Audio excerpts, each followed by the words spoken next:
All right, welcome everybody. Welcome to our latest edition of the New England Medical Cannabis Seminar and Support Group.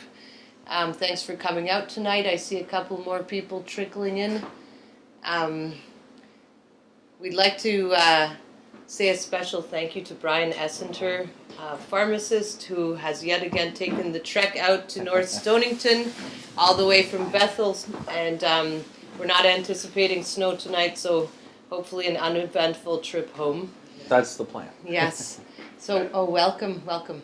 So, Brian, tell us a little bit about yourself and what you've been up to these past few months, and give us a snapshot of how things are progressing in Connecticut. Absolutely.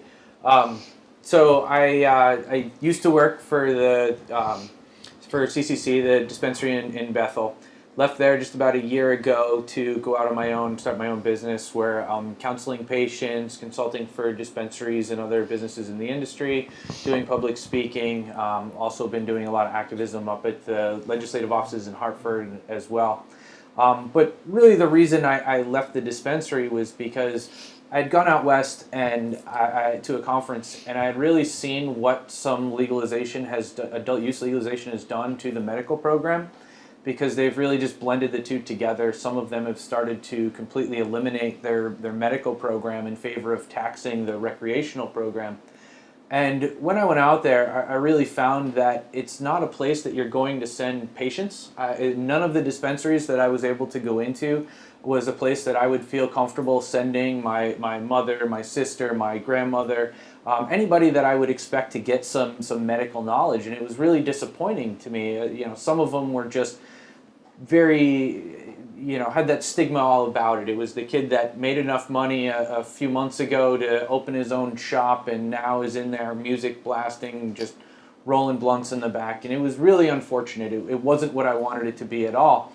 And I just felt they're missing thousands and thousands of patients, people that are unwilling to walk in the door, that need this information, this education, and this medication to really help improve their lives. So I really kind of made it my mission when I got back, and I felt as though at the dispensary level there's a lot of retail involved. So you're worried about the turnover of patients and getting people in and out, and you don't really have the time to follow patients as much as you might like. People have a lot of questions about how things are changing, how their therapy is changing, and I really just felt that there was a need for them to get some more information. And I also found that there was a lot of patients that didn't want to spend $200 on a doctor's office visit, $100 on a card to the state just to walk in and find out if it was appropriate for them, because it's not appropriate for everybody. It's not for everybody, and they just had some questions they wanted answered that they didn't want to have to go through the whole process to find out. So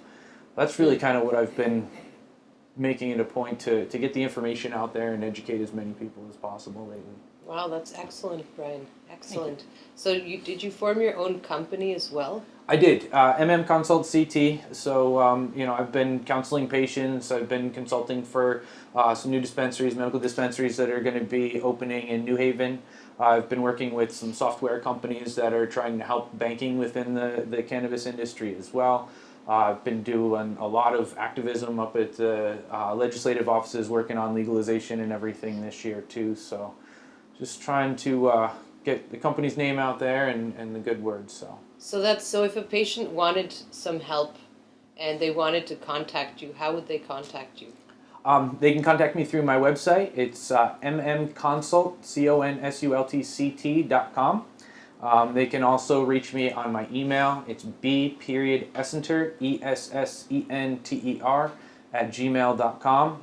And I'm happy to set up an appointment to speak with anybody. We can do it over Skype or just through email, or I could meet anybody if they need it as well. So. Well, that's excellent, and that's within the whole of Connecticut, pretty much. Yeah, I mean, I've helped people outside of Connecticut as well. I've helped people in New York and Massachusetts. It's not a problem to try to help outside of the state of Connecticut. I mean, cannabis is cannabis. It's a matter of making sure you have the right strains, you have the right cannabinoids and terpenes that you're working with. And most everything has information available online at this point, depending on what dispensary you're going to. So we can usually work with, what we can find available at those dispensaries to figure out what would work best for the patient.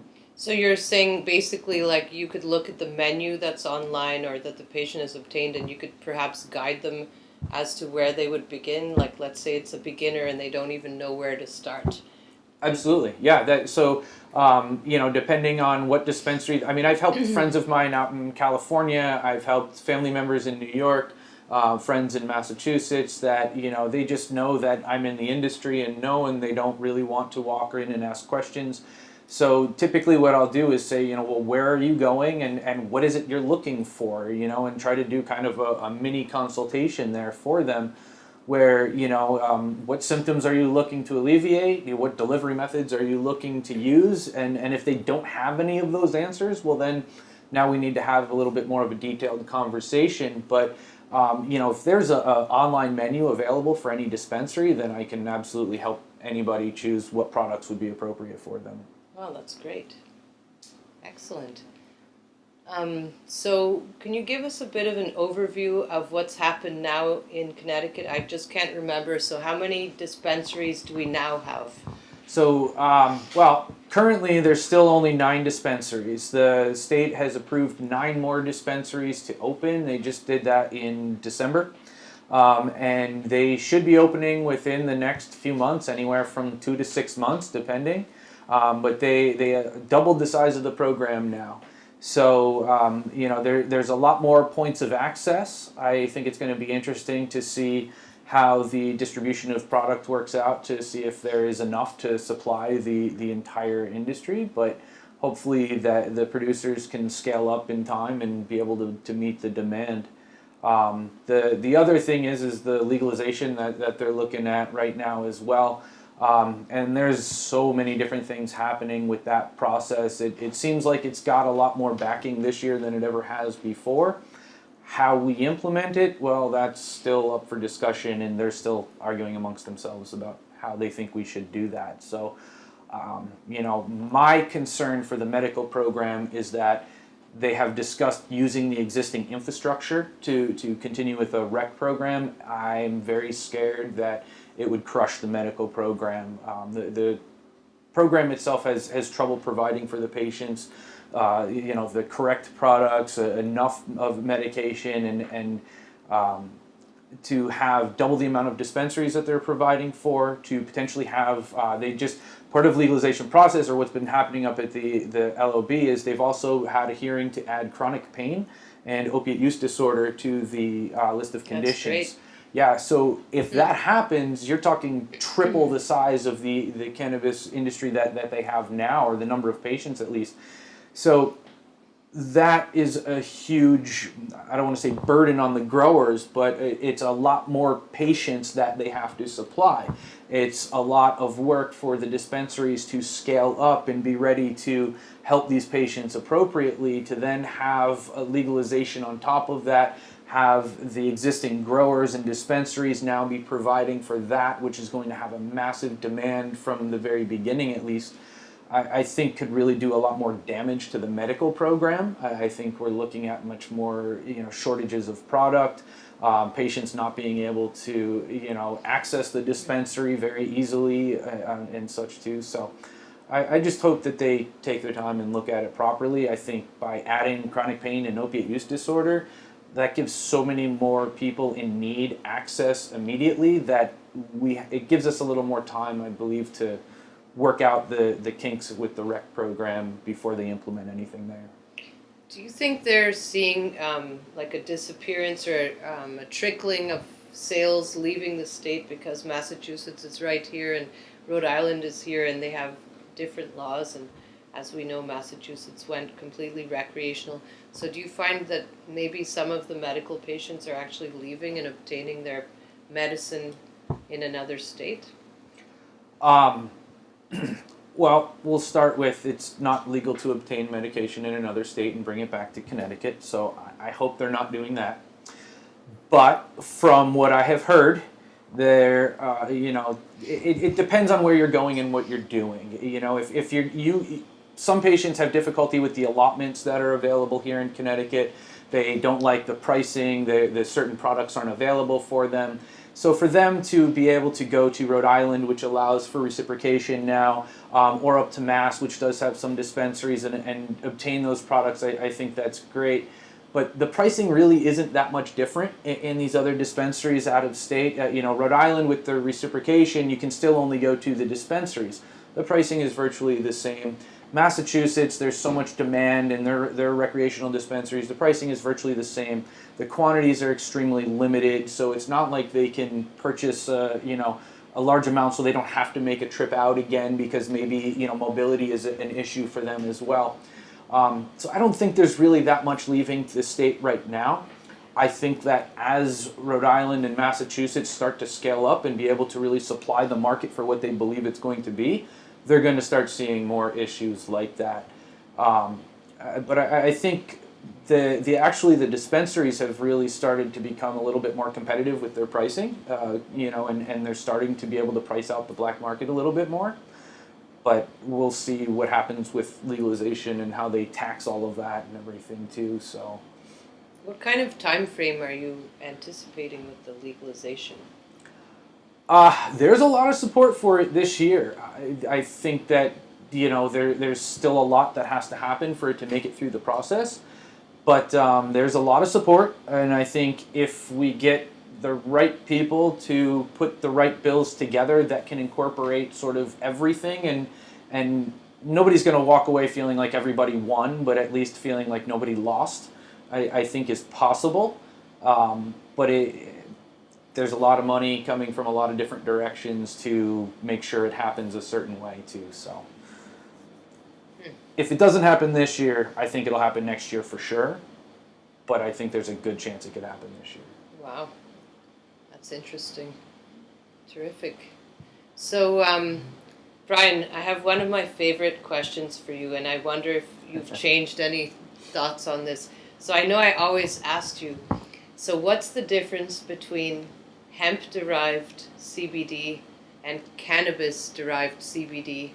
And would you recommend one over the other, or is it the same molecule? I'll just let you run with that one. That's a tricky one, depending on who you talk to. So I guess we'll start with the easy stuff. So your hemp-derived, CBD oil is what is available over the counter at any gas station, head shop, smoke shop, anything like that.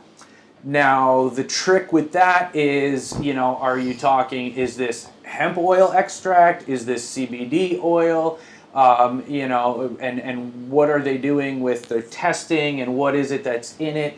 If you're finding so I could go so many different ways. I'm sorry. Take your time, and it's for the average, because what's happening is patients are coming in every day saying, I bought this at the store, is this one good? And I'm like, well, guys, read the label.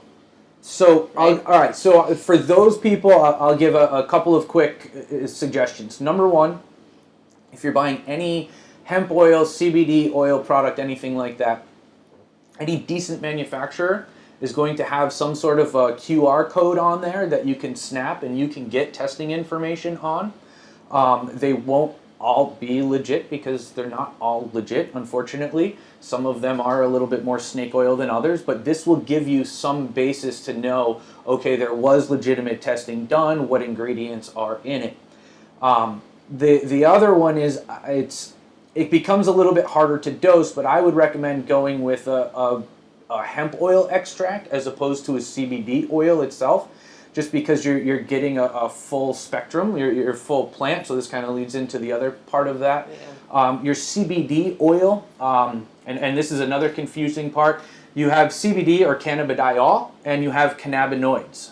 Two different things. Cannabinoids are your group of chemicals that include all of the cannabinoids, your THC, your CBD, your CBN, your THCA, and all of those. There's over 144 different cannabinoids in the plant.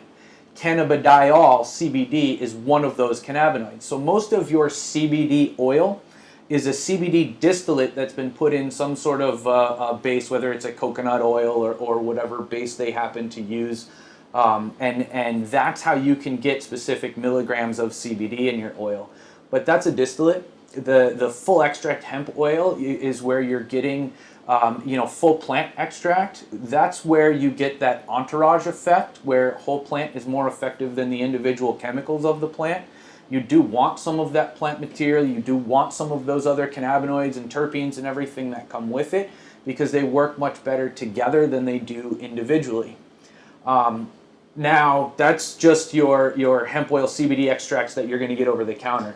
When you're talking about your cannabis extracts, and we're talking about in a medical program, your CBD and your extracts and stuff there, those are going to be different CBD products typically. They're going to have more than just your 0.3% THC, which is what actually classifies hemp as hemp, and not as your cannabis, which is your medical marijuana. So you want them to have a certain amount of THC in them. It is a much more therapeutic effect typically with that. Now, depending on what you're looking to do will depend on how much THC you want with your CBD, or if you want any CBD with your THC at all.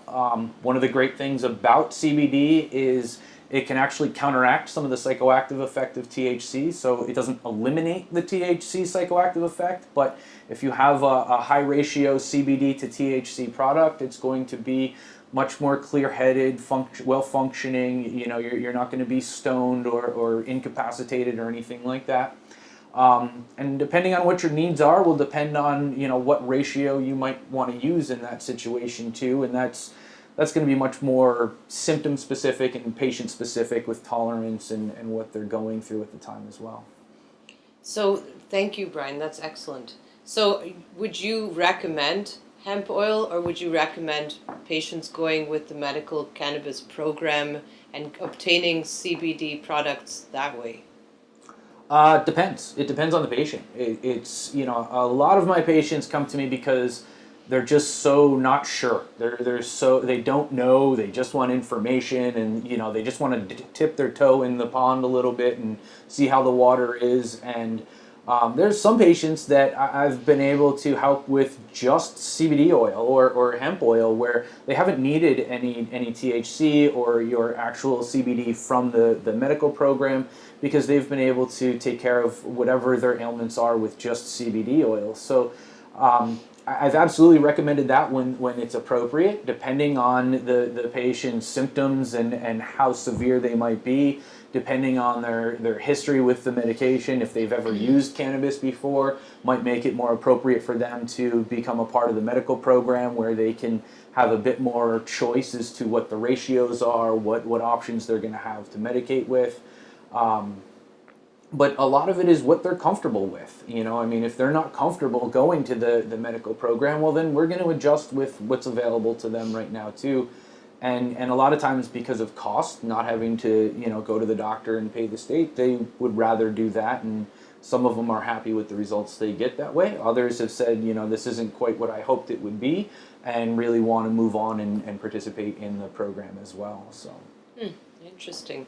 So are there certain hemp oils, without getting too specific with brands, but I've read that hemp is a plant of remediation. So in environmental disasters, oil spills, radiation spills, they actually grow hemp there, and the hemp takes up the toxin, and then all of a sudden you've got these gigantic plants that are then very temptingly used by those people for extraction, and then this oil, of course, will contain some of the contaminants. So I think sourcing is very important. Where is that coming from? Is it coming from China, or is it coming from an organic grower in Vermont?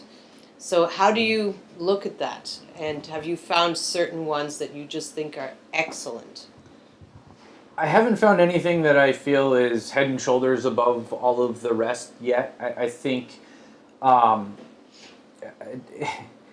everybody that comes and talks to me, their product is the greatest product for X, Y, and Z reason. And then you read the ingredients. Then I start reading ingredients, and I start asking questions, and they start having difficulty answering. And it's the products that tend to be, I would guess I'd say higher quality products, are tend to be less available, just because the organic growers that are growing it aren't able to produce it in such massive scale that they have it in every single gas station and shop and everything else.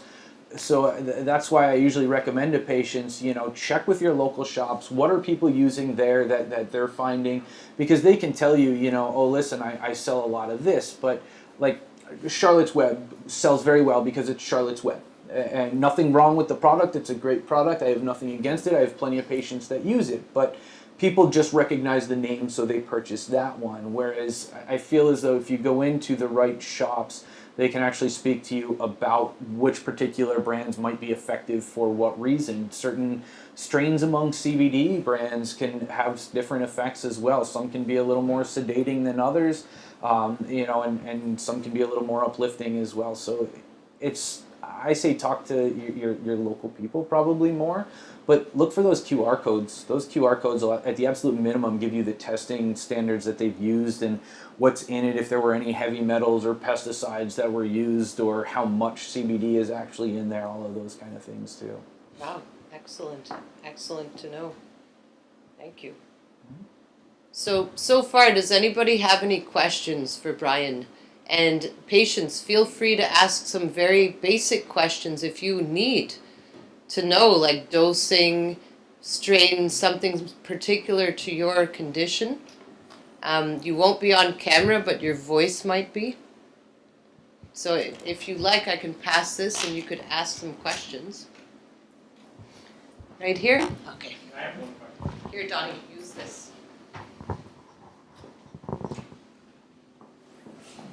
Hi, my name is Don. I have a patient who's going to be contacting me tomorrow. I'm in Rhode Island, but the same situation applies in terms of, what's available and how we use it. And he's a non-smoker, doesn't really want to deal with the psychoactive aspect that THC does.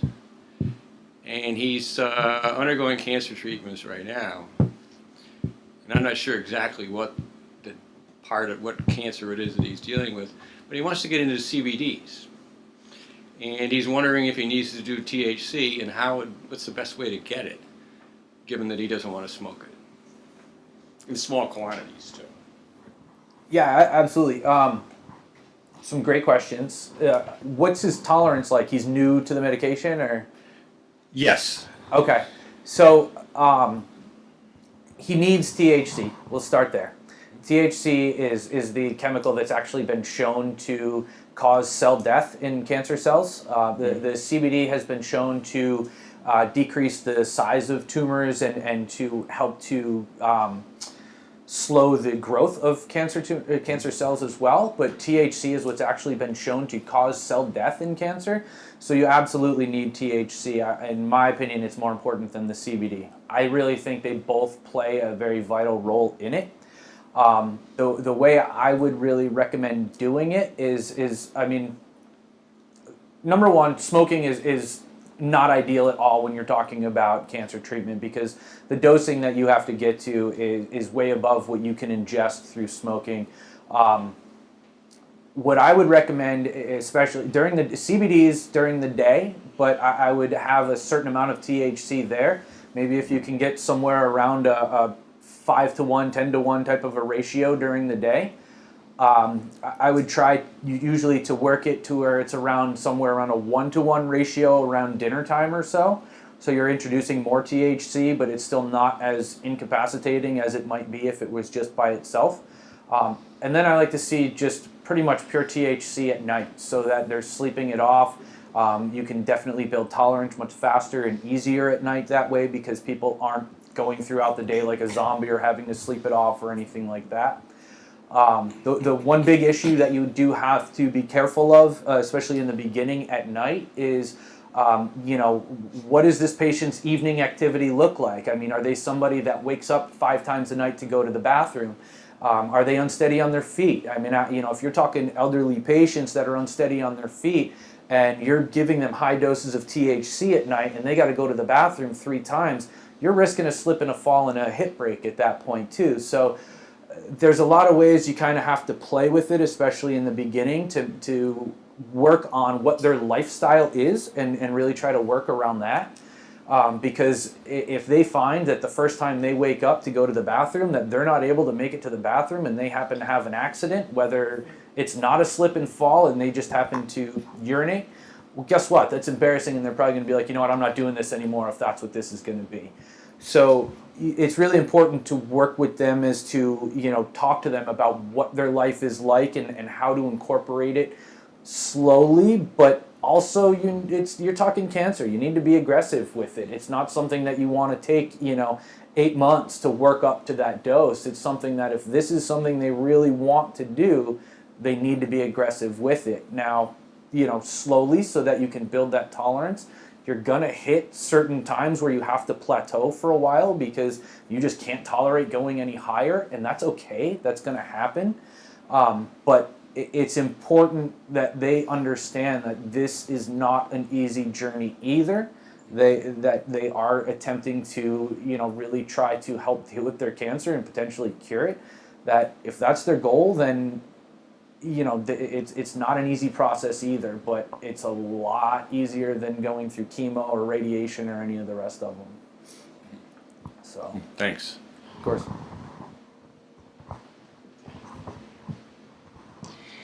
I'm a brand new user.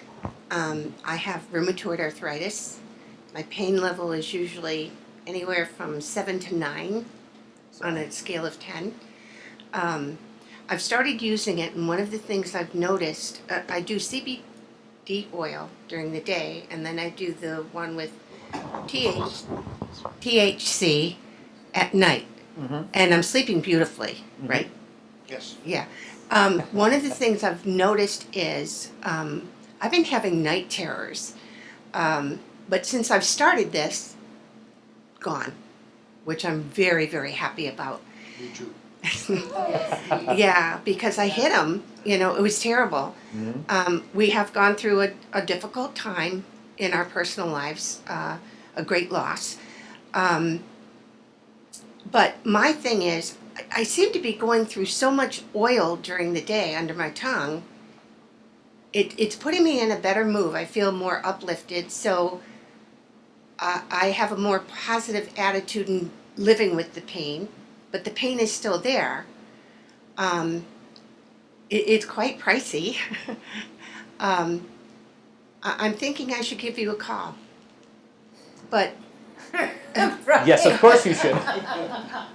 but because I just don't know. Am I taking too much? Am I taking too little? I still have pain. It's doable.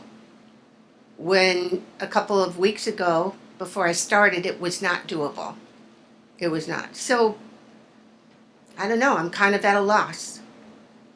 I see that completely opposite. I think you're at a really great place, actually, because consider the benefits you've gotten already. The sleep, Yeah. right? That's just, and just the fact that he about jumped out of his chair to say how happy he was that you're sleeping through the night as well. I've So been smacked in a couple of weeks. I'm saying, but that says a lot about that alone, right? So it sounds to me like you're still very early on in the process, and it's really important to take the wins as they come and to recognize them as well. Honestly, it sounds to me, I don't know exactly what products you're using for what, but it sounds to me if you introduced just a little bit of THC during the day, it could make a world of difference there for you. I don't want to be incapacitated, though. Not at all. With your CBD, don't change anything you're doing, just introduce the tiniest bit of THC. How much of the CBD oil are you using right now, like volume-wise, do you know? I'm using, I got up to 2 half droppers, so a full dropper full. Okay. And I was going through it way too fast. Are you a Connecticut patient? Yes. Okay, so you're getting it from a dispensary in Connecticut? Yes. Which And CBD oil is it that you're using, if you don't mind? I think it's the oral solution, and then Okay. the Cannabidiol Yeah. D. CBD oral solution. Yeah. 1 milliliter, 300 milligrams of CBD, and then the nighttime one is basically the same thing, but it's got the THC in it, and I Yep. take anywhere between 8 and 10 drops. As of that. simple as, rather than going and purchasing anything else, add 1 drop of that one you're taking at the nighttime with what you're taking during the day. 1 drop. 1 drop. See I'll how try that it. works. Okay. If that doesn't do anything, if you don't feel anything, nothing changes, tomorrow add a 2nd drop. You're never going to go so far that you're like, oh my God. And if you do, if you all of a sudden are like, uh-oh, that was too much, I shouldn't have done that, just take another dropper of that CBD oil and you should be fine within 20 minutes. Because that will help to, again, balance everything out there so that it's not causing that psychoactive, comatose kind of a feeling Right. for you. And I'll be honest, at those levels, you would notice what's happening physically before you would ever get to a comatose kind of a point. Get to that, like, I'm just inebriated, like I just had 4 glasses of wine in 15 minutes kind of a thing. That's not what's going to happen at doing it that slow, especially with the CBD. I would not be worried about that at all. Now, if you decided I'm not going to use my CBD and you took me as saying I'm just going to take the THC today, then there's potential for you being a little more uncomfortable than what you had hoped. But as long as you have that CBD, I wouldn't be worried. Okay. I'll try it. Thank you. Absolutely. Go ahead. We're going to be going to out of state. Can I take this with me? So Or do I start with the extra strength, arthritis Where- strength Tylenol? let me- Gettysburg, let- Pennsylvania. the second you cross state lines, your card no longer protects you. Okay. That's Does that enough said. answer your question? And so I guess that's also, I'm going to be going to Poland. Europe is a completely different ballgame. Within the US, from what I have heard from everybody that I've spoken to, because we have patients that constantly travel all over the world and they need their medication. Within the US, if you are not using your medication in the vehicle while the vehicle is moving, they are probably not going to mess with you.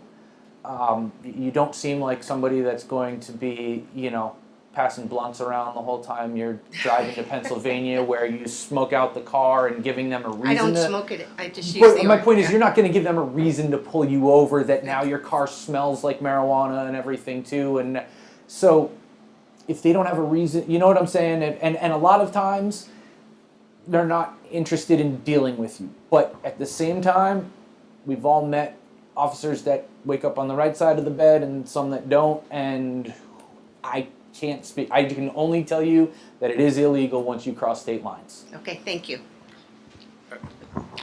How about traveling to Europe? I mean, going through airports. Are the dogs going to detect it in the luggage and The everything? dogs are not trained to smell for cannabis. Okay. The THC. That's cannabis. It's there. With honestly, so what dogs are trained for is I want to, is it the beta carotene? It's one of the terpenes that's in cannabis, I believe, is what it is, and that is the scent that they train dogs on. If I might be mistaken, but it's one of the terpenes that they use to train the dogs in order to detect cannabis, if that's what they're searching for. But the dogs that are there, I've spoken to TSA agents and TSA agents that use the dogs, and they have told me that they are not trained to smell for cannabis. Okay. All right. Okay. Thank you. Not in any form that she's going to be traveling with. I mean, because consider when I'm traveling through the airport, in order for me to have enough cannabis that's really an issue, you're going to smell that anyway. Or it's going to be seen going through, a security checkpoint or whatever. So they have much bigger concerns, I guess we'll say. Now again, you give them a reason to mess with you, you're at your own risk there.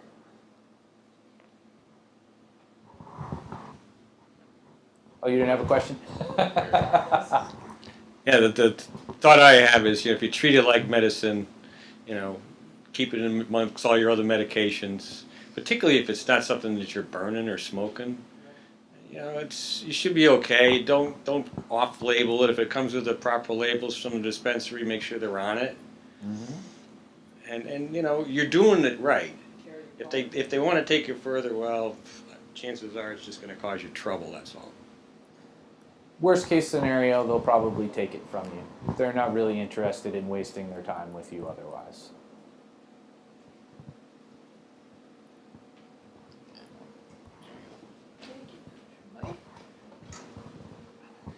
Very nice.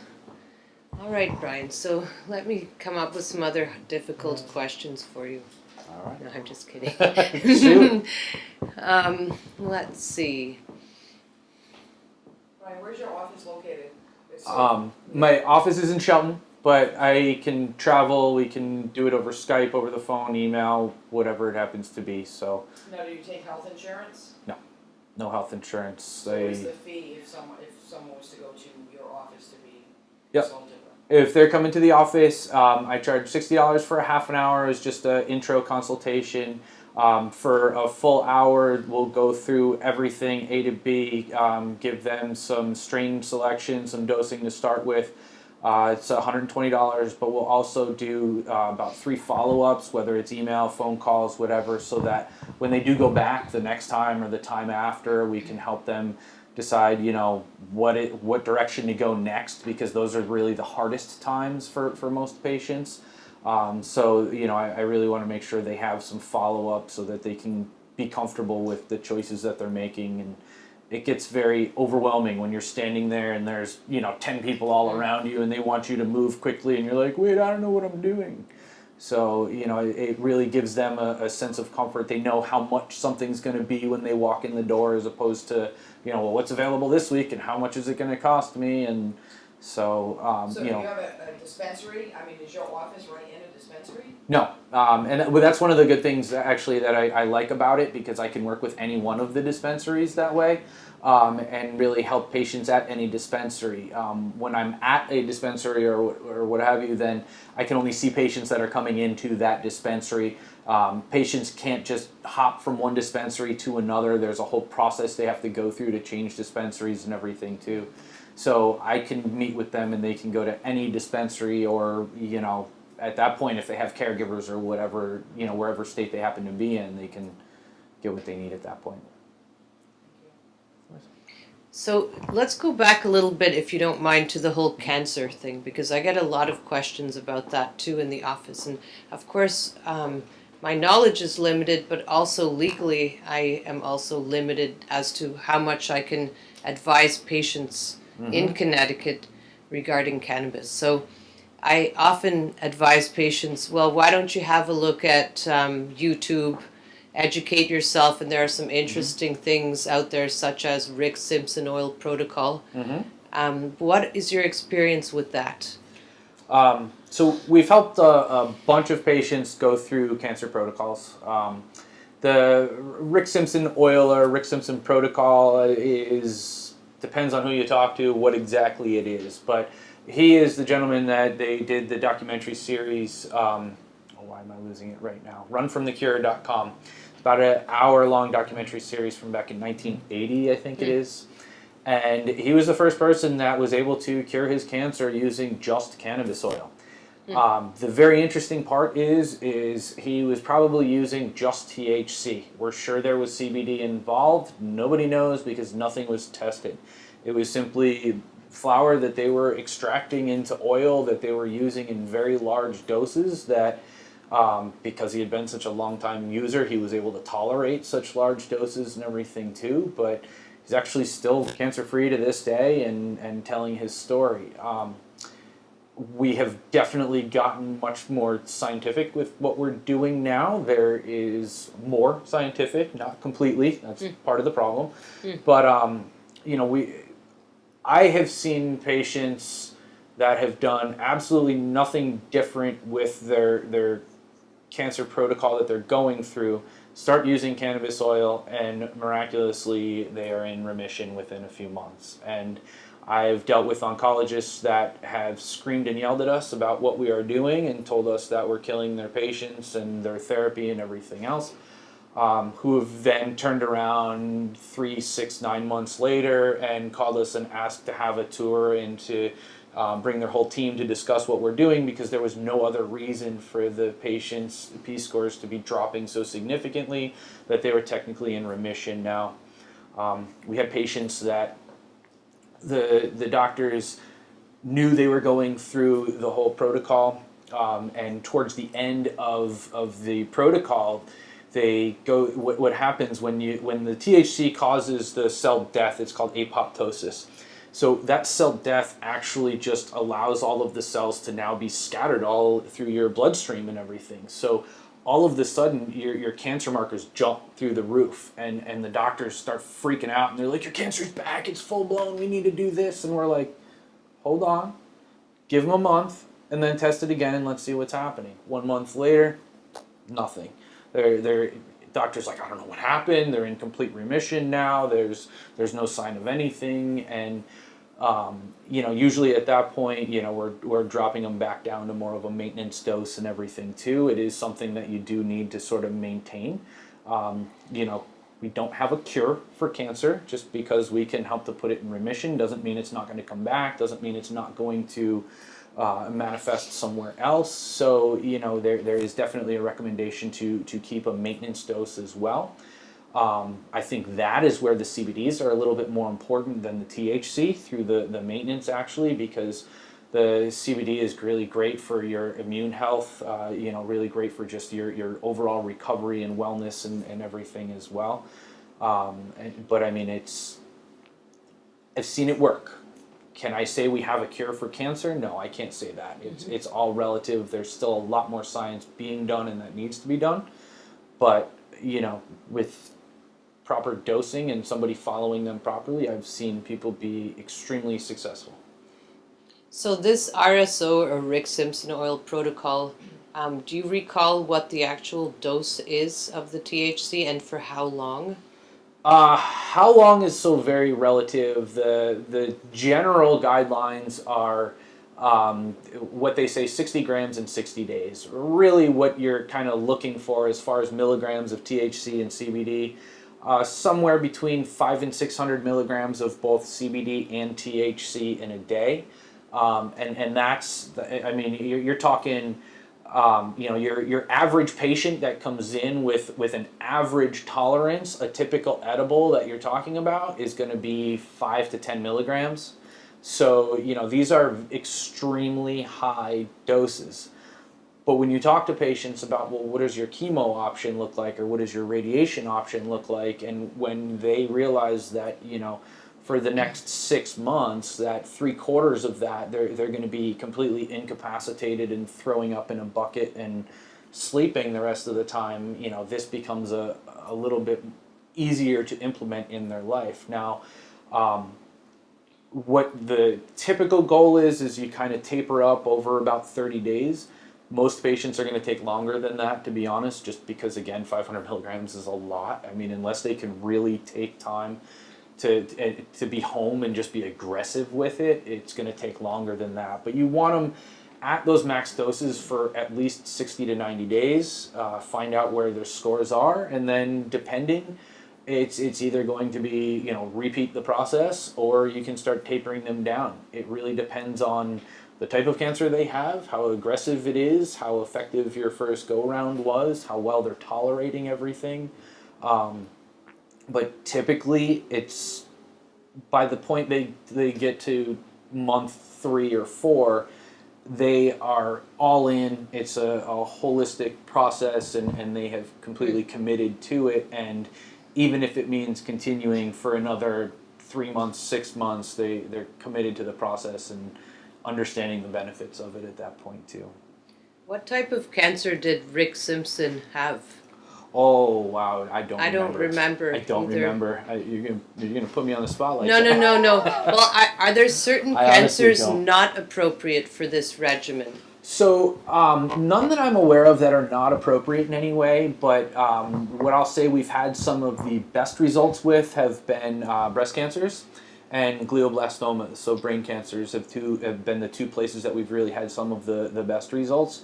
One of the kind of funny things, well, none of this is funny, but was odd things, sorry, when they were talking about lung cancer, is a lot of doctors have started to say that inhaling, much more so vaping than smoking, is actually a good thing for lung cancer because two things. Number one, it does not constrict the lungs, it actually dilates the lungs, which Yeah. is why people cough when they use it. So it does not inhibit your breathing or anything like that. So your COPD patients, all of that kind of stuff. I don't advise they smoke. Smoking is not good. You don't want tars and all that other stuff in there, but vaping, and other forms of inhalation can be a little bit more appropriate. But you get local absorption. So if you have a tumor in your lungs or something, you can actually get local absorption and much more fast action on it that way. Not that you're going to get significant dosing, but anything is better than nothing.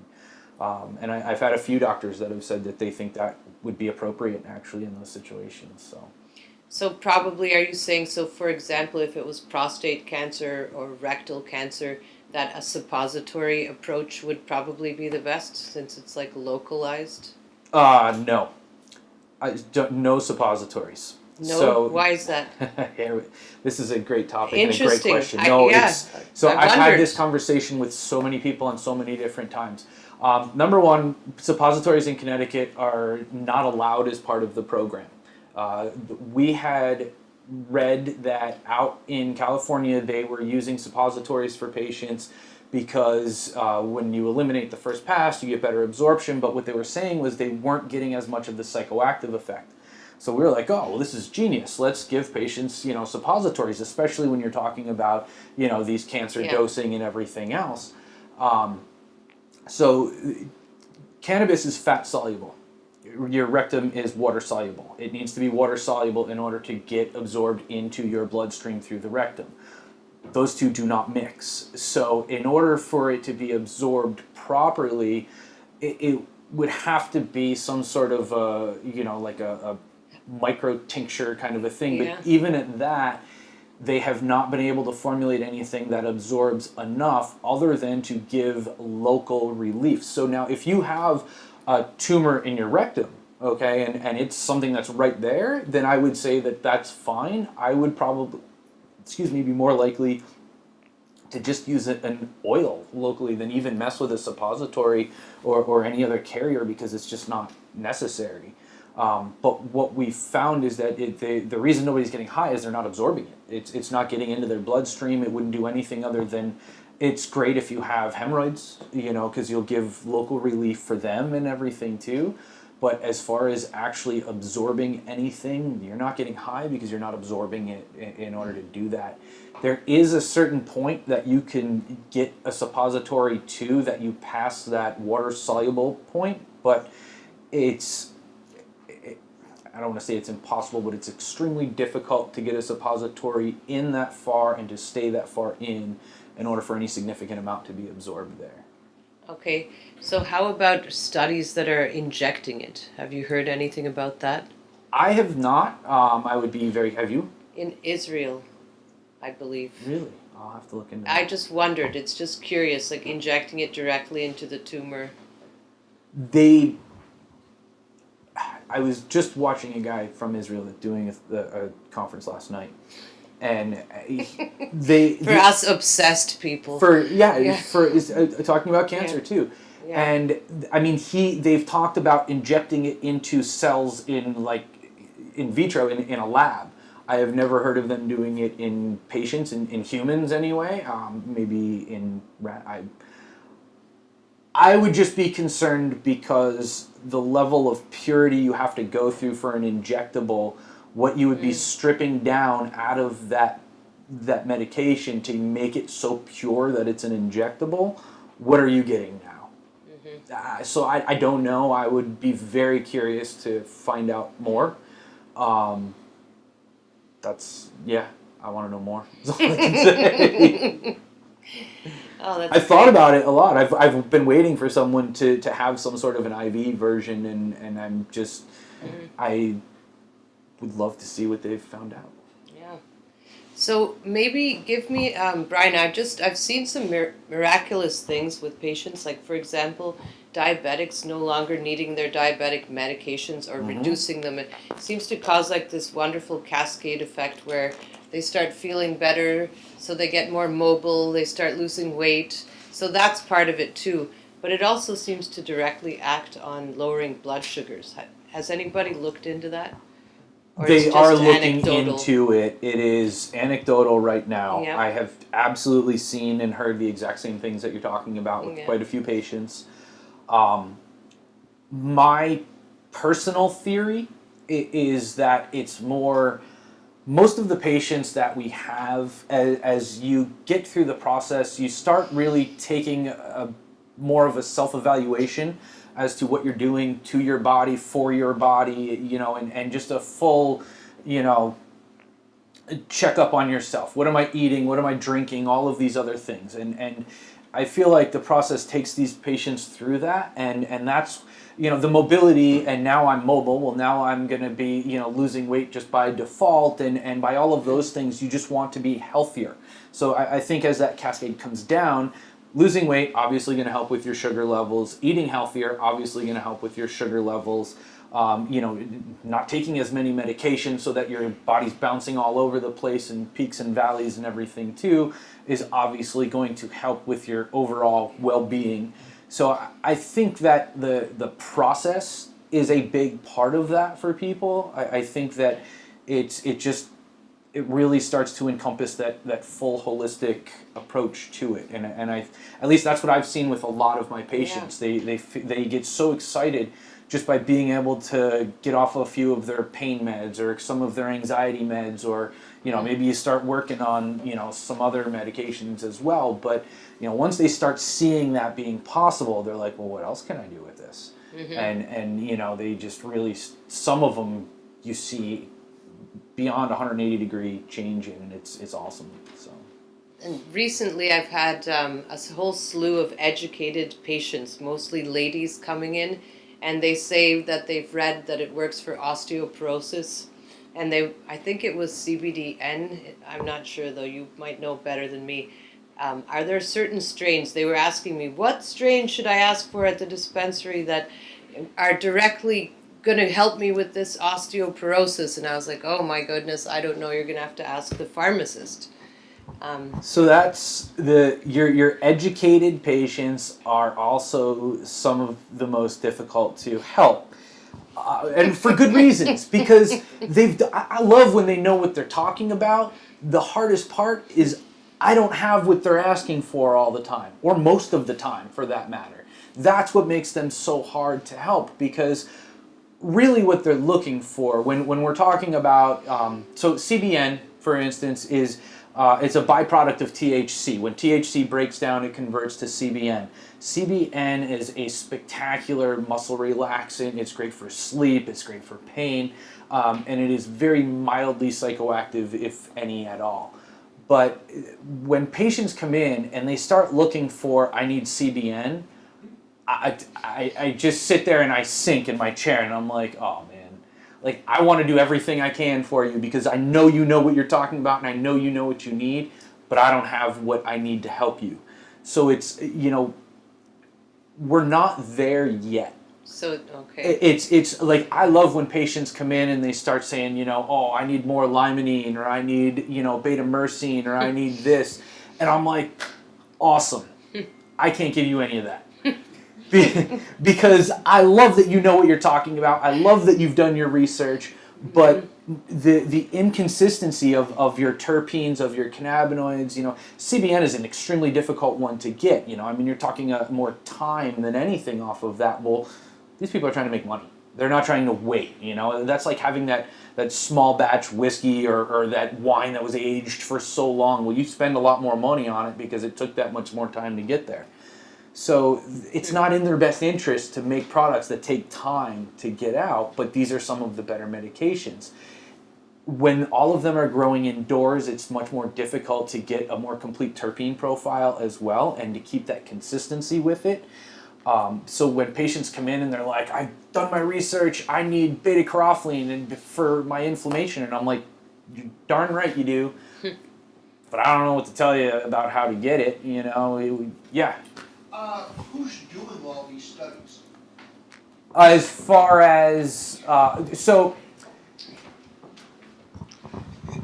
Do you mean studies on like how it helps and everything? Or else? as to what it works well against, which particular formula works against certain diseases and everything else.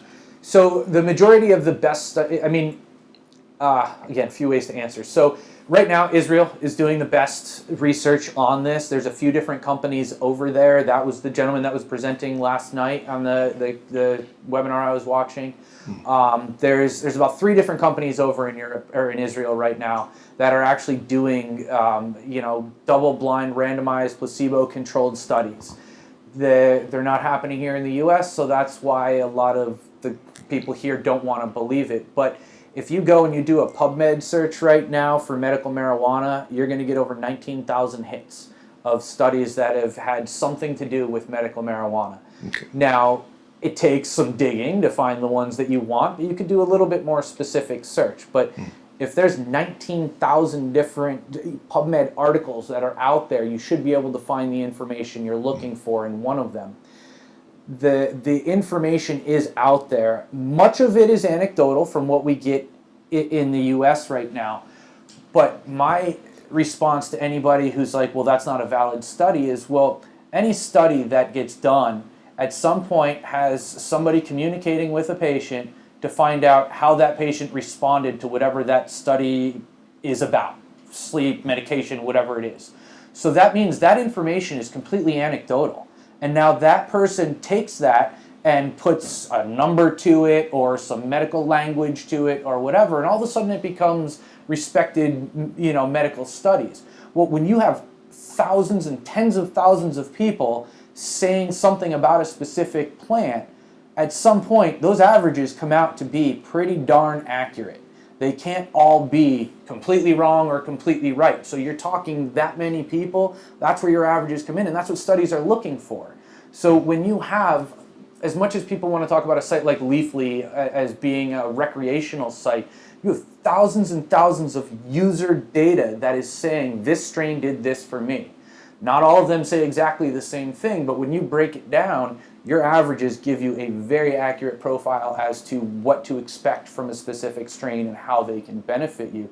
So to say you don't have legitimate information in order to make those determinations, I'd say it's in the eye of the beholder and what you need to feel comfortable. No, the reason I'm asking is I spent 36 years at Pfizer and dealing with... that's... Yeah, 34 of them were great. Last 2 were kind of rough. But, again, we had to deal with the FDA. Mm-hmm. And, is the federal government going to approve all this stuff and everything else? And that's, you've got the federal government right now who is denying climate change. And there's thousands and thousands of scientists who say they have data that supports CO2 is I saw that. Causing climate change problems and everything else, and the government says no, that's wrong. So how does that relate to what we're talking about here with the federal government? So the FDA just came out with a ruling a couple months back that they want more cannabis plants, more cannabis research done and more cannabis planted than they want opiates prescribed this year. Was the way they wanted to see that flip done. I want to say it was like October or something they came out with this. They've been pushing for it since then, that they are really pushing for more cannabis research, for more universities to get licensed in order to grow and do research and everything as well. So at this point, I don't want to give the FDA too much credit here, so I'm being careful about what I'm saying, but they're trying, I guess is the best I can say there. They're really kind of making a push, but when you have them denying climate change, are they really going to start taking up this issue as well? You pick your battles, I guess, there, sort of. But they're working on reclassifying what CBD products can and cannot be sold, and all the edibles and stuff too, and reclassifying that. They delayed the World Health Organization ruling as well because of how they came out. They came out with their stance on CBD, and then they came out with their stance on THC a couple months afterwards. So the countries didn't have enough time to research what they came out with in order to vote on it. So that's if these are a few things that are actually holding up government, because THC is actually part of certain treaties that we have, that we can't legalize it on a federal level without going against certain treaties that we are part of right now. So there's really more to it than people want to believe. It's not as simple as just saying, all right, not that they'll ever do that anyway, because that's not how government works, but there are other factors that are preventing them from changing the scheduling or the legalization or things like that too. So once the World Health Organization gets their stuff together, then I think you'll see maybe a little bit faster, not fast, faster. Thank you. Of course. So, Brian, what are your thoughts? We've brought this up a few times, Donnie especially. So, being in Rhode Island, they're allowed to juice the whole plant Yes. and get THCA Oh. benefits. Yes.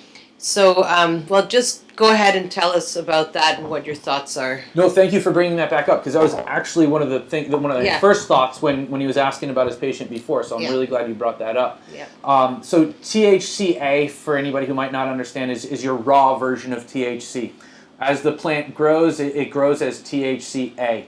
So if you look at a bottle of flower that's tested, it's going to say that, if it's a 30% THC flower, usually going to be about 29% THCA, 1% THC, somewhere in that range. THCA by itself is non-psychoactive, does not get you high at all or anything like that. Once it gets heated, it converts to THC, it decarboxylates. That's when it becomes psychoactive. So as a raw plant, you can juice the plant and get the THC from that as well, which would definitely be beneficial when dealing with pain, cancer, anxiety, tremors, appetite, all kinds of different things without getting that psychoactive effect as well. The only hard part there is you really don't know exactly how much you're getting. It's not very scientific as far as how many milligrams of THCA or anything like that you're getting. But I know a lot of people that swear by juicing the leaves and everything else, and swear they can't get the therapy they want because they're in Connecticut and cannot get whole plant to juice, to eat, not to do anything else with, because it's so beneficial. And again, you're talking full entourage effect, whole plant from it that way too. In Connecticut, we do have some THCA sprays, some drops, a few tinctures, but there's really minimal that's available. Some of the oils that you get, whether it's vape oils, syringe oils, stuff like that, if you look at the packaging, it's actually about a 1-to-1 of THCA and THC. When they extract it, it doesn't always fully decarboxylate the entire thing. So if you use those oils sublingually as opposed to vaping them or something like that, you really should only get about 50% of that psychoactive effect. It's not to say you're not going to get high, but it shouldn't be as bad as if you're using a fully decarboxylated product at that point too. Interesting.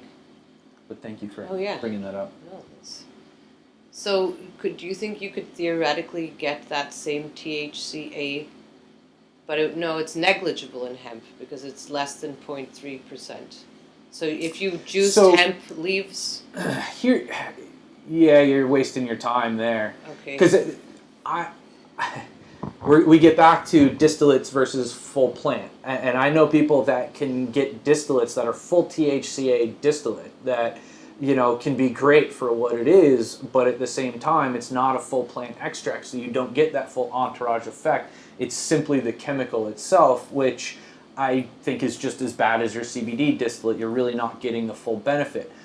Depending on what you're looking for, it might be ideal for you though. You know, if you really need that THC benefit but can't find a way to introduce it that isn't getting you high, well then that's an option. And it's not a bad one to use if that's what is helping. You know, I mean, everybody's different, everybody has different needs, and there's ways to introduce those other things other ways, you know, through CBD oils or something like that. Maybe you do need just a THCA distillate to get better pain relief or better, cancer killing effects. Any of those kind of things would definitely help with. Have you seen any allergies to components, or have you isolated, like let's say somebody has a Christmas tree allergy, you know, some people get a rash, and then if they smoke something or use something with a lot of pinene in it. Have you seen any issues with that? It's very rare, but yeah, I know a couple of people that have issues with it. Most people aren't able to figure out exactly what it is, because once they have the issue with cannabis, they're just done, and they're not gonna. It's not worth messing with to figure out what it is. Some people, it's typically a terpene that they're having the reaction to, just like it is with plants. I mean, phytoterpenes are what, you know, cause the odors and coloring of all the plants. So to be allergic to one could absolutely mean that, you know, especially pinene, you know, could be a certain. Many strains have strong pinene. Some have none whatsoever. So, you know, if you can figure that out, that's awesome. That very difficult to figure out, though. I mean, and that can be very hard. But I've had patients that have had that. I know patients that have, I want to say it was a myrcene allergy that they had, that there's certain strains that they can't use because of that. So That's the skunky smell? Yeah. Beta-myrcene? Yep. Okay. So. Interesting. And what about, I seem to recall that when we were talking about PTSD and aggravation of anxiety in people, that strains high in limonene, especially sativas obviously, but high in limonene, that particularly caused trouble. Is that something that you've seen? Yeah, very much so. The way I kind of describe it is, you know, we're talking about the limonene and those sativas tend to be very energizing, very uplifting, you know, really good for focus, those kind of things. And you know, as we know, our PTSD patients can just have panic attacks out of nowhere. Well, the last thing you want to do is give that person a 5-hour energy or a Red Bull or something in the middle of a panic attack. Kind of a bad idea. So, you know, giving them these particular strains, these sativa strains that, you know, I guess the theory is, oh, it's a happy, uplifting strain, you know, give them that, is just the worst thing that you could do. You know, when you're in that heightened, you know, panicked, aggressive state of mind, you need calming. You need more of your hybrids, your indicas, something that's going to bring you down to a much more comfortable, sort of sane level where you can, you know, function as a human being again, as opposed to adding that energy just because it seems happy. Well, happy is not necessarily what we need right this second. Calm is what we need right this second. We can worry about the happy later, but we need to get them down off of that ledge first. So it's really important that the people that are talking to your PTSD patients have those kind of conversations of, you know, well, what type of issues do you experience? Are you just very depressed and sad, or are you having panic attacks and a lot of anxiety and this and that? Because if you're really just sad and down in the dumps, well, then certain sativas could be great to have that uplifting effect. But if you're more, you know, anxious and having, you know, anger issues and stuff like that, then you absolutely want to start with more, you know, hybrids and indicas. Same thing with your schizophrenics, your bipolar patients as well. You really kind of want to avoid sativas with them too, because they can easily get sent into that manic state and really spur on an episode that way as well. So not to say again that they can't eventually work their way into certain sativas, but I would absolutely recommend in the beginning that they stick with, you know, if they're really going to go that way, maybe a sativa dominant hybrid, but really more on the hybrid side of things, just to be safe, rather than, you know, again, end up sending somebody into a bad situation that was completely unintended. Yeah. Chris Kyle taking the guys in leg range. Hold on. Repeat that for us. The thing about Chris Kyle and his buddy taking the PTSD guy they were trying to help to a gun range. Yeah. I mean, Yeah. you know, sometimes the best intentions are not exactly ideal, and you know, I mean, the thing is, and one of the things that's really sort of struck me is as a pharmacist, I'm used to dealing with all walks of life, people with all kinds of issues and everything too. But the thing I've realized more so now is that so many of our patients come in looking like they got nothing wrong with them. Like, you look fine. What's wrong with you? And you don't realize that a door slams really loud and that person might be hitting the deck because, you know, they don't know what's going on, and that just took them to a place that you can't possibly imagine what caused that. But these people go through such severe situations, and I've seen it in my own life with family members and stuff too, that the most random thing just takes them to a place that it is just not someplace anybody else wants to be. And, you know, even just loud noises, a lot of that kind of stuff. So it's really important too to make sure that, you know, you kind of respect everybody and what they're going through, and just because they might look like everything's okay, you don't know what's going on inside their head or their body or anything either, because they're there because it happened to be the one good day they could get out of the house, or that, you know, they had a ride or whatever, and that's it, and they're putting on a show for the 20 minutes they're able to get out of the car, and then going back to their own misery typically. So, you know, I mean, it's very helpful for us to continually recognize that everybody needs a certain amount of compassion, and to be careful just because they're upset it's not working for them right away. There could be a lot of other things going on there as well too. So That's great. Thank you, Brian. And so I have a question, and this has been kind of difficult. So we know that medical cannabis helps other medications work better, typically. So that's what we're seeing, where patients are able to get off of blood pressure meds or decrease the dose, or diabetic meds, or asthma meds, pain meds. However, there are some newer medications, such as Xarelto, blood thinners that are long-acting, newer, and we don't check INRs like we used to for Coumadin and things like that. So how can we help cardiologists and other specialists sort of titrate the dosing? Because there's really no way to sort of check up on that. You know, and we have a few patients that benefiting tremendously, but I worry about, you know, is it too strong for them now, that blood thinner? You know, and how do we figure that one out without studies, you know? yeah, I mean, that's so. It kind of, medication interactions are a weird, difficult thing. So it's a CYP450 enzyme that breaks down cannabis. So if that's the enzyme that's also breaking down the medication, it can end up doing one of two things. It can end up leaving more of the medication in your system or less of it, depending on what it's breaking down at the time. So different peaks and valleys and everything else. Many of our patients have been using cannabis before they're coming to us to begin with. Okay. So typically what their doctors are seeing, whether they've had the conversation with them about using cannabis or not, there's already been cannabis in their life in one way or another. Not always the case. When we do an intake for patients through the medical program, we always ask for a list of their prescription medications as well, so that we can sort of figure out what's what. If they're a brand new patient, we go very slow with the dosing of everything anyway. We're really having them ramp up very slowly. I have yet to see a blood thinner medication have any issue with a patient. I don't want to see that.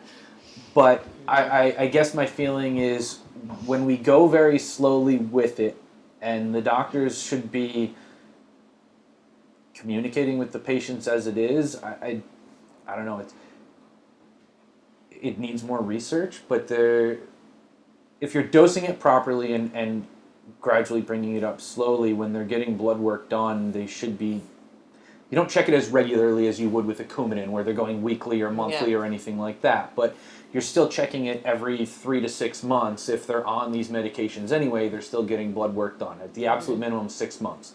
So you're going to see changes in those 6 months. You're more likely to see it over a 6-month period than you are within the first couple of months anyway, because your dosing is going up so slowly typically. So I think you're going to see it regardless. It's if I see patients that are on that, then I'm going to be much more cautious. I'm going to ask that they have a conversation with their doctor and maybe ask them to, get the blood test done a little bit sooner.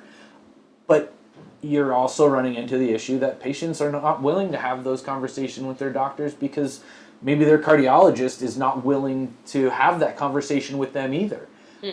So many times, you see patients that are going to an endocrinologist for their diabetes medications. They're going to a cardiologist for their heart medications. And the second you talk to them about some other part of your body, they're, I don't want to know about that anyway. So... but it happens. It's they don't want to hear about your metformin when you're there for your cholesterol medication. Well, that's got nothing to do with this. Actually, it does, but that's they don't want to know. They don't have the time to deal with it. So now you're bringing up something else for them to deal with that they don't want to either. So it's hard. It's so hard to say. I say as long as our patients are cautious and if it's really an issue, at that point, if they really feel it's necessary to continue with medical marijuana, they should have that conversation with their cardiologist. Or, Onfi and a lot of your seizure medications or some of the other ones, those doctors tend to be a little bit more, open to having those conversations because you have such small therapeutic ranges there with some of them that it's, that's more of where I'm concerned because, a small change in them can have much larger potential side effects there. Mm-hmm. So. Perfect. Great answer, Brian. Thank you. Any other questions? What would you recommend for like inflammation or tendinitis? CBD, THCA, and CBN would really be the best ones. The inflammation, CBD is great. The inflammation tends to also come with some sort of nerve pain because that starts pressing on nerves and everything too. So, a little bit of THC in there is not bad, but your THCA and your CBN are really what's better for that muscle spasming and tightening and everything. But honestly, the tendinitis and the inflammation are 6 and 1/2 dozen of the other. The CBD is really going to be your best bet for both of them. One of the things that I found is topicals work really, really well for those kind of things, especially when you're talking joint pain. When you're using topicals, it's similar to suppositories. It doesn't get absorbed into your bloodstream that you're going to get high or anything like that. You get local relief. So like for me, my knees don't like me much anymore. I used to catch as a kid and I still think I can play softball now, so I try.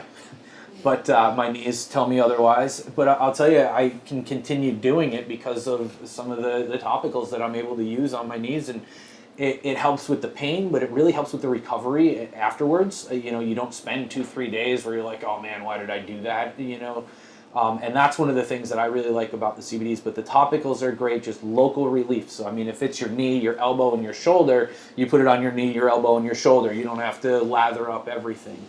Now, if you do have THC, is great topically for patients that have that diabetic neuropathy, the pins and needles in the feet and everything too. Doesn't eliminate it, but it is great for making it tolerable. CBD can help with that.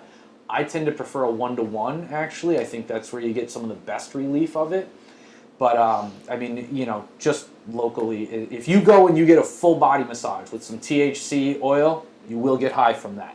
You will? From a full body massage? Absolutely. So it absorbs into the bloodstream, or? When you have somebody massaging the oil into yes, absolutely. Okay. You're talking your whole body. Your skin is, the amount of blood vessels that are in your skin is unbelievable. So if you have oil over your entire body and it's being massaged in, yes. Now, is it the same as smoking or anything like that? No, not at all. But, that would be where I would caution somebody from getting high from a topical. It would be the only. But time. that would only be with THC in an oil. Absolutely, yeah. So a CBD in an oil would be perfectly fine for inflammation. Absolutely. Without any CBD massages psychoactive- are some of the greatest things Yeah. you can get. Well, we're starting those in the wellness center. Yep, Awesome. yep. Definitely. Definitely. All right. Any other questions since we have this remarkable pharmaceutical mind here with us, this capacity? Nothing else? Okay. Brian, thank you. That was truly excellent. Thank you. Appreciate it. And we wish you a lot of luck in your new endeavor. Thank you. Thank Yep. you guys. And do you want to tell us one more time the name of your company and Yep. all that stuff? So it's MM Consult CT. I do medical marijuana counseling and consulting, educational speaking. So, if anybody needs one-on-one counseling, if somebody has, offices that they want to have their whole office do a bit of an in-service kind of a thing, we can do that as well. Anything anybody's interested in. If you're just interested in getting into the industry and want to talk about, what ideas you have and how to go about doing it, we can do that as well. But it's, just really kind of helping people get involved, stay involved. I do also do the public outreach for Connecticut Normal too, so do a lot of work with them and trying to, help advocate for them up at the legislative offices too. So if people wanted to testify or wanted to contribute, they could reach out to you for that to find out what they need to do? Absolutely. I'd be happy to show them exactly what's necessary to testify or to submit written testimony if you can't be up there in person to testify or anything as well. Excellent. Well, thank you so much. Thank you. Appreciate And thank you everybody for coming tonight again. Thank you. Wonderful class. All right. Thanks a lot, guys. Thank you.